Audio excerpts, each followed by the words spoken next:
इस वीडियो में हम आयुर्वेद की बहुत ही महत्वपूर्ण कल्पना लवण कल्पना के बारे में चर्चा करेंगे, जिसके अंतर्गत हम लवण कल्पना का परिचय, घटक द्रव्य, सहायक द्रव्य, उपकरण, निर्माण विधि, मात्रा, अनुपान और उपयोग के बारे में चर्चा करेंगे। इन सभी विषयों को अच्छे से जानने और समझने के लिए वीडियो को अंत तक जरूर देखिएगा। यहाँ पर सबसे पहला हेडिंग लवण कल्प के परिचय का लिखा है, जिसमें लिखा है कि अर्कपत्तर, नारियल, बासा पत्तर आदि के साथ सैंधव लवण को संपुट करके कप्पड़ मिट्टी करने के बाद अग्नि पर पाक करते हैं। यह दूसर वर्ण या कृष्ण वर्ण का सैंधव चूर्ण ही लवण कल्प है, जो यकृत, प्लीहा, उदर विकारों में विबंध, गुलमकोष्ठ, काठिन्य, उदाव्रत आदि में श्रेष्ठ कल्पना है। तो अब इस परिचय को समझ लेते हैं।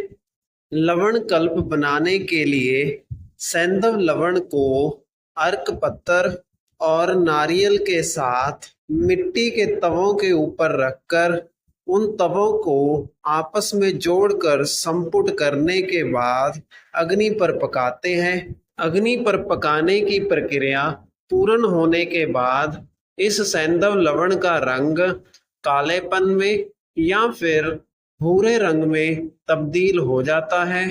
इस लवण कल्प का प्रयोग यकृत, प्लीहा अर्थात लीवर और स्प्लीन, उदर विकारों यानी कि पेट के विकार, विबंध अर्थात कब्ज, गुलमकोष्ठ, काठिन्य, उदाव्रत में प्रयोग किया जाता है। इसके बाद अगला हेडिंग लवण कल्प के घटक द्रव्य का लिखा है, जिसमें घटक द्रव्यों के नाम उनकी मात्रा के साथ लिखे गए हैं। इसमें सुपक्व अर्क पत्तर आवश्यकता के अनुसार और सैंधव लवण का चूर्ण 1 किलोग्राम की मात्रा में लिखा गया है। इसके बाद अगला हेडिंग सहायक द्रव्य का लिखा है, जिसमें मिट्टी के तवे 20 नग अर्थात 20 की संख्या में लेने को कहा गया है।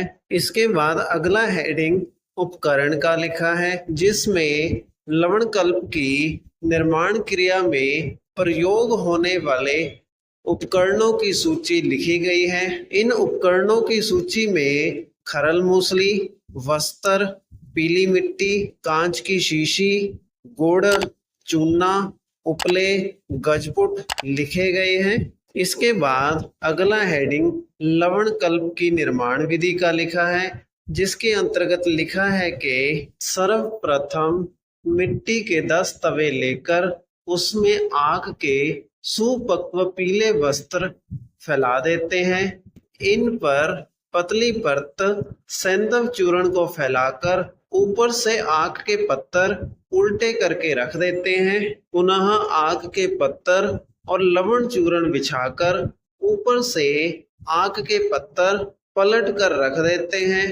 तत्पश्चात अन्य तवे को उल्टा रखकर दोनों तवों के किनारे मिलाकर संधि बंधन कर लेते हैं तथा गुड़, चूना, चिकनी मिट्टी से कप्पड़ मिट्टी करके सुखा लेते हैं। फिर स्वतः शीत होने पर निकालकर संधि खोल लेते हैं तथा कज्जल वर्ण या दूसर शीत वर्ण के लवण को निकालकर खरल में बारीक पीस लेते हैं तथा कांच की शीशी में रख लेते हैं। यह अर्क लवण है। अब इस निर्माण विधि को समझ लेते हैं। सबसे पहले मिट्टी के 10 तवे लिए जाते हैं। इन 10 मिट्टी के तवों के ऊपर आग के पत्ते जो कि पूर्ण रूप से पके हुए और पीले रंग के हों, उन्हें फैलाकर रख दिया जाता है। इन रखे हुए पत्तों के ऊपर पतली परत सैंधव लवण के चूर्ण की फैला दी जाती है।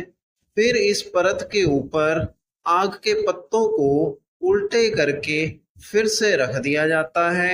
इन आग के पत्तों के दूसरी परत के ऊपर फिर से लवण के चूर्ण को बिछाकर फिर से आक के पत्तों की तीसरी परत बिछा दी जाती है। इसके बाद प्रत्येक तवे के ऊपर नए तवे को उल्टा करके रख दिया जाता है।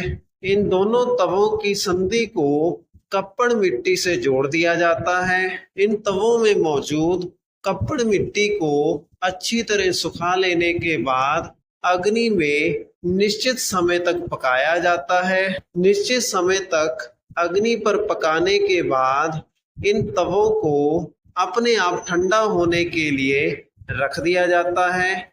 जब यह तवे अच्छी तरह से ठंडे हो जाएं, तो इनकी संधि को खोल दिया जाता है, जिसके बाद कज्जल के रंग का या भूरे रंग का एक लवण इन तवों के बीच में से बनकर तैयार हो जाता है। इस लवण को अच्छी तरह बारीक पीस लिया जाता है, जिसके बाद इस लवण को सुरक्षित कांच की शीशी में रख लिया जाता है। इस प्रकार से अर्क लवण बनकर तैयार हो जाता है। इसके बाद अगला हेडिंग अर्क लवण की मात्रा का लिखा है, जिसमें अर्क लवण की मात्रा 250 से 500 मिलीग्राम लिखी गई है। इसके बाद अगला हेडिंग अनुपान का लिखा है, जिसमें लिखा है कि अर्क लवण का प्रयोग उष्ण जल, दधी अर्थात दही, मस्तु अर्थात दही का पानी के साथ किया जा सकता है। इसके बाद अगला हेडिंग लवण कल्प में आम्यक प्रयोग का लिखा है, जिसमें लिखा है कि यह प्लीह रोग, यकृत रोग, उदर रोग, विबंध नाशक तथा रुचि उत्पादक है। अब हम आम्यक प्रयोग में लिखे गए शब्दों के अर्थ जान लेते हैं। प्लीहा रोग अर्थात स्प्लीन से संबंधित रोग, यकृत रोग अर्थात लीवर से संबंधित रोग, उदर रोग अर्थात पेट से संबंधित रोग, विबंध नाशक अर्थात कब्ज को दूर करने वाला, रुचि उत्पादक अर्थात भोजन के प्रति रुचि को बढ़ाने वाला है। इसी के साथ हमारी आज की वीडियो का विषय यहीं पर समाप्त होता है। अगर आपको वीडियो अच्छा लगा तो वीडियो को लाइक करें और इसी प्रकार से आयुर्वेद से संबंधित वीडियोस प्राप्त करने के लिए हमारे चैनल को सब्सक्राइब करें।